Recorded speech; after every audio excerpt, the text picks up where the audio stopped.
Hi guys, and welcome back to Almost a Cinephile. My name is Becca. If you are new here, we love to talk about all things physical media and movie related. If that sounds like your jam, then you can subscribe down below and give this video a thumbs up. Today is going to be me watching, or I've already watched, my review of The Boy and the Heron by Studio Ghibli, Hayao Miyazaki's latest film that was released in 2023. So when I heard that he was releasing yet another film, so excited, because apparently he was supposed to retire after The Wind Rises but didn't. So we were going to get another installment of Studio Ghibli, which I am never going to say no to. This came out last year, but I was trying so hard to find a cinema because I think it came around Christmas time, December, November. I was trying so hard to find a cinema that was going to show it, and none of my local cinemas were showing it at all. It was all kind of London based only, which was really annoying. And then it was really difficult to find on streaming, so I never did. And now Netflix obviously has the rights to Studio Ghibli to be able to play them, so they have all of their films on there. They've literally just released Grave of the Fireflies onto Netflix, which was the only one that they haven't got on there at the moment, and now they do, in preparation for the release of The Boy and the Heron to come onto Netflix this October. I believe it came out on October 7th on Netflix here in the UK. It may have been earlier or later in other countries, I'm not sure. So The Boy and the Heron starts out with our main character Mahito, played by Luca Pandovan, and we meet him and his family, and his mum unfortunately dies in a fire as part of the war. So with Studio Ghibli films, a lot of them are very much split into two main themes. We've either got the fantastical and magical worlds, which are like Spirited Away, My Neighbor Totoro, the Howl's Moving Castle. Those are all very much like magical and world building, like the Tales of Earthsea as well. And then you have the very real, very war-based films that are a lot more that way, a lot more historical, a lot more real life, and that's like The Wind Rises, Grave of the Fireflies, and I would say a little bit Porco Rosso, only because it leans more towards real people and realism, even though he's a pig because he got cursed. Anyway, so they're usually split into very two significant categories, and I found out right from the beginning of this film that it was very much a blend of the two. So the beginning of the film was very much similar to like The Wind Rises, very war-based and very realistic, and then we started to move into the more fantastical side once the film carried on and continued. So as this film develops, we meet characters like the Grey Heron, played by Robert Pattinson, which, to be really honest, the voice was totally unrecognizable. I knew he was playing him. I really wanted to see if I could hear it. I absolutely could not recognize that was him, and I thought he did a fantastic job voicing the Grey Heron. I really loved him in it. We also have Mark Hamill playing Granduncle, and a few other really well-known actors as well. I will try and get around to all of them, but those are the two that really stood out voice-wise. I think Willem Dafoe also plays the Pelican, and you've also got Dave Bautista playing the King Parakeet, or the king of the parakeets. And just to let you know, this film has a lot of bird references in it. There are a lot of birds in this film. We have parakeets, we have pelicans, we have herons. It's a lot of bird-based filmography. There's a lot of birds in there. So my first impressions of the film overall were, as always, Hayao Miyazaki makes beautiful, beautiful films. The filmography, the cinematography, the drawing style, the old way of doing it. Like, we don't see animation like that anymore, and it's so good and rich when you do see something like that come back into your screens. Now we don't really do much more of the 2D animation, cartoon styles. It's all very much 3D now, and I really do love that style still. I grew up with that. I grew up with all the Disney films, and I have learned to love that style the most. So I really appreciated the animation in this. It was delicious.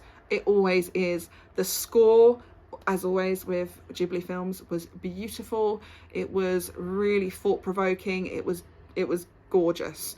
All of those parts of the movie, as always, are always on point, and I would always say, like, that was the strongest part of this film, was the style and the music and the score and the voice actors.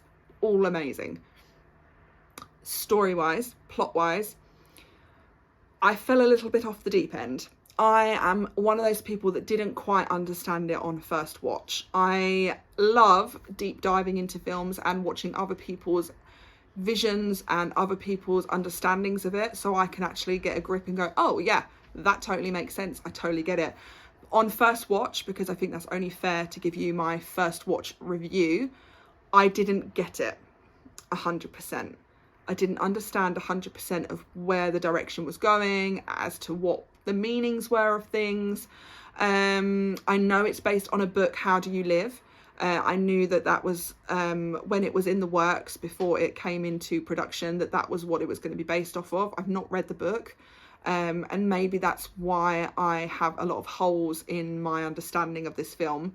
But it was very, even my husband, and he doesn't love Ghibli that much. He likes it, but it's not like he's a massive fan. I think he got like 10 minutes in and was like, I really don't get this. And I kind of thought, I wish I could tell him that I did, but similarly, I didn't actually understand much of it as we were going through. It was very fantastical, and the world building was incredible, as always. It just didn't make a lot of sense from someone on the outside that didn't understand what was supposed to be happening. I may be the only one. I may be, you know, the rare person that was like, I don't get it. But I usually am very good at understanding the undercurrents and the tones and the messages that Studio Ghibli and Hayao Miyazaki are trying to get across. I wasn't so sure in this one. I had like inklings of what it was trying to hit, but I wasn't confident in like, and I'm not confident in this review in telling you what I think they might be. As I said, I haven't done any deep dives of what other people have picked out. There's like some really good videos I've got saved to see what other reviewers have said and what they know and have pulled from both the book and the film to make those links and connections. And whilst no, you should watch a film and understand it straight away, you shouldn't have to do that extra research. I know that Ghibli films hit at a different level, and understandably, most of the time you probably do need a little bit of help getting the story and the plot. I will also say, very similarly to Princess Mononoke and a few other films I think he's done before, Princess Mononoke is the one that I always have to remember that it is a little bit more gory. There's a little bit of, you know, there's a little bit of animation in there that's not so child friendly. I would also say the same is for The Boy and the Heron. There are a few images and scenes that may be upsetting to very young children that don't understand. There is a little bit of blood. There is one scene in particular of one of the characters filleting a very large fish. And I thought it was going to go one way, and it kept getting like more and more a little bit gross. So if you've got kids and young children that are particularly sensitive to blood and guts and all that kind of thing, then I would just be careful and mindful that this film is more so like Princess Mononoke, that it does actually show those things in its entirety. It doesn't hold back with that kind of thing, so I would just be a little bit mindful of that. So overall, whilst I didn't understand the plot, but the beauty and significance of the score and the animation was stunning, I would 100% watch this again. I always watch Ghibli films over and over and over again, and this is definitely one I'm going to keep rewatching, and hopefully more of the layers will unpack, more of the layers will reveal themselves to me, and I will be a little bit more clued up as to what it's all about. But if you're someone that doesn't necessarily like that kind of thing, or doesn't want to work that hard to understand a film, then this may not actually be for you this time round. I wouldn't say I was 100% disappointed with it. I was building this up really high in my expectations just because of who it was. And whilst I wasn't disappointed with the way it looked and sounded, it was very much a little bit disappointed in the fact that I just didn't get what he was trying to go for this time round. He is a masterful director and filmmaker, and it's not going to ever stop me watching more of his works if this is not the final one. I mean, I know he keeps saying it's his final one, and he will then eventually maybe come out with something else. I will respect if this is the last one.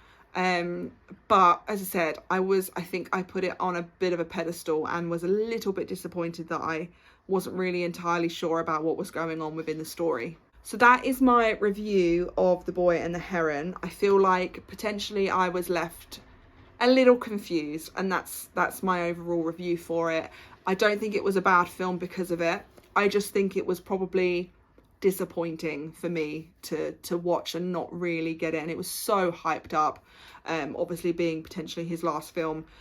So I know I wish I didn't feel like this, but I'm going to be honest and say probably my most disappointing film this year, just because of how much I was really looking forward to seeing this. Maybe after a few rewatches I may feel completely differently, but as a first impression, as a first overall, I've seen this film, this is how I feel. That's what I'm going to go with my review.